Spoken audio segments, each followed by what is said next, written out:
और तुम्हें घर से भूख मिटाऊंगा।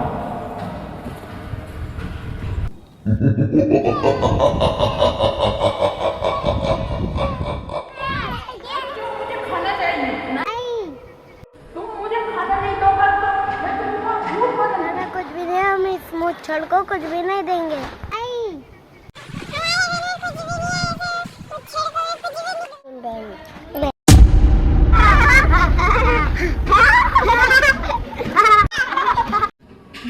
अब देखो मैं तुमको क्या बनाता हूँ।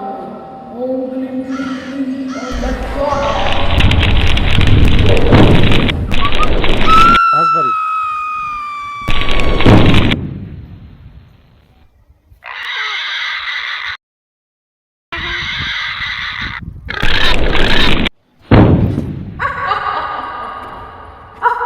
मुझे खाना नहीं दिया, भूख तो उसकी सजा दिया, तुम उसका दंड बुझो।